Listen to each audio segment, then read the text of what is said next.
Hi and welcome to Winners Corner. V75 round this Saturday we have at Bollnäs racetrack. And as usual when it comes to V75 we have great sport in store. And if we look at the round from a betting perspective, Mike, what are the chances that we will see a high payout for 7 corrects this Saturday?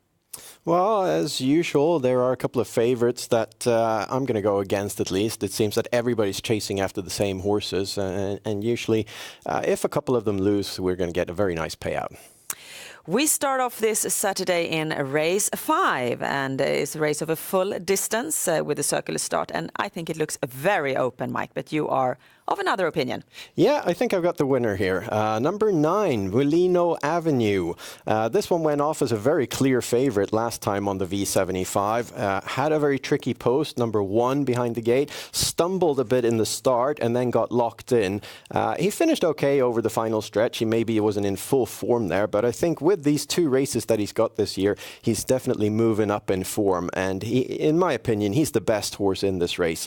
It's the circular start here. He's right behind number 2 in the start, and number 2 is very fast with the circular start. So I think Velino Avenue can get through quite nicely in the start, and in that case he's going to find good racing position and could probably head forward early on and possibly take the lead early in this race.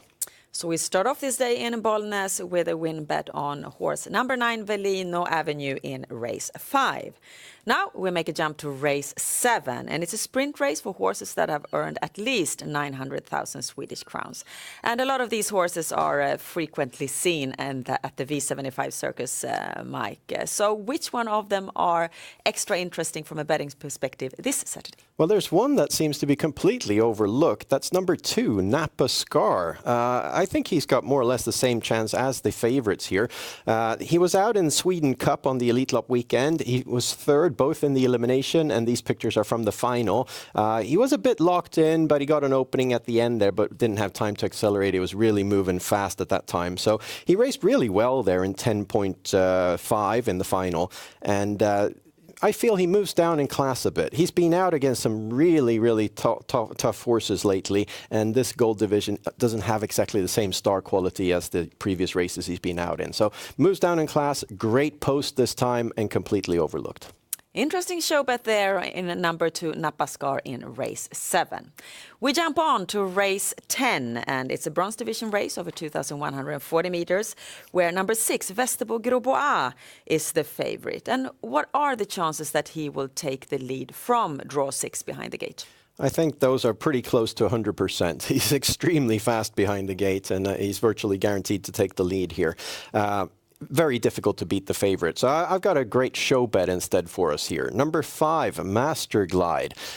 This one really looked good last time. Peter Untersteiner was really optimistic, but then he locked the wheels there through the last turn, got pulled backwards, and then finished very nicely in the middle of the track.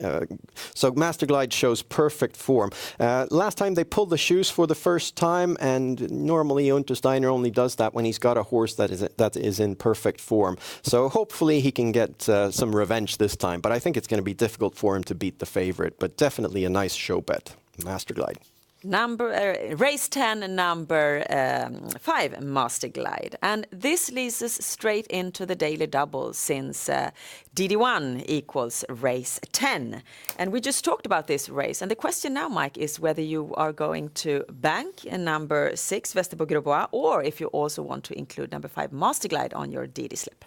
Well, since I usually go for straight daily doubles, I'm going to do the same this week. I think Västerbo Grosbois has an excellent chance to win this. He's going to take the lead like he did last time. He went to the lead very easily from the same kind of post on the way on the outside. There was an inside scratch, so he was moved down to 5th hole, but still, he's extremely fast behind the gate. He's been out on the V75, I think it's 18 times without being able to win, but this time I feel he's got a somewhat easier race than normal, and since he's going to take the lead on a fast summer track, I think he will be very difficult to take down. There are several horses that offer good opposition here, though. Fame Boko, Master Glide, and Raja Rib, Now or Never Flare, Sign Me Up To. So it's not lacking competition, but from the lead, he is a tricky horse to beat.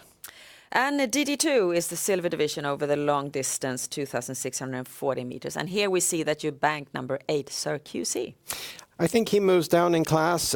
He offers good value because he doesn't have a nice results in the race card, so he's going to be a bit overlooked. But I think there's a big chance that number 4 Super Santos takes the lead, and then if Syracuse is just driven forward by Ulf Olsson, there's a big chance that he is allowed to overtake over this long distance. And once he's in the lead, they will have a hard time beating him.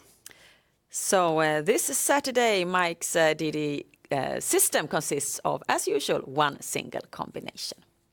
Now it's time for us to focus on the V75 round. V75, the best horse betting game in the world, according to many Swedes.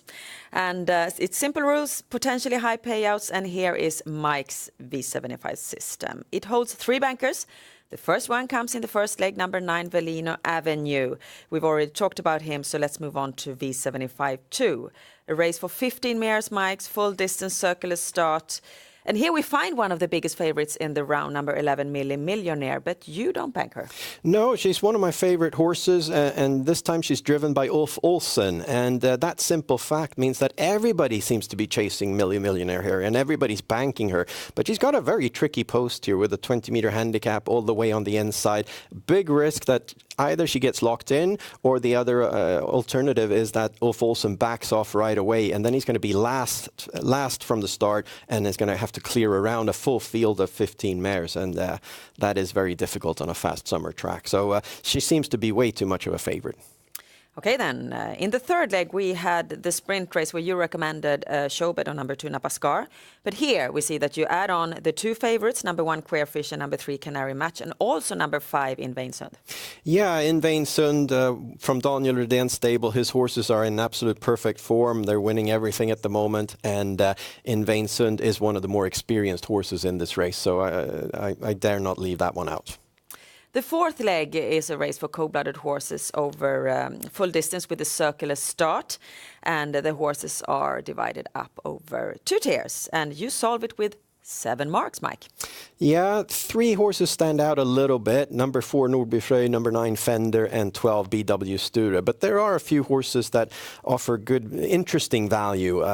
There's a lot of changes on equipment and stuff. Number 14, Björsfrej, for instance, is the choice of Ulf Olsson. They're pulling the shoes, they're putting blinkers on, possibly an American-style race bike, and that one's at 0%. So it's an interesting outsider bet.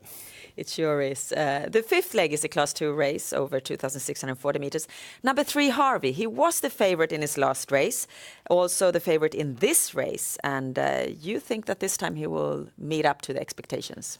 I think so. He's looked wonderful the last 2 races without shoes all around. Last time they put an American bike on as well. Unfortunately, he surrendered the lead and was then locked in. But look at the way he's racing there behind Carl Sjöhammar. He's got absolutely everything left in his gas tank, and he's going to need it for this time. Magnus Jakobsen has a great chance to take the lead here, and I don't think they're beating Harvey this Saturday. The sixth leg equals DD1, and here we see on your system that you stick to your banker number 6, Vesterbo Grosbois.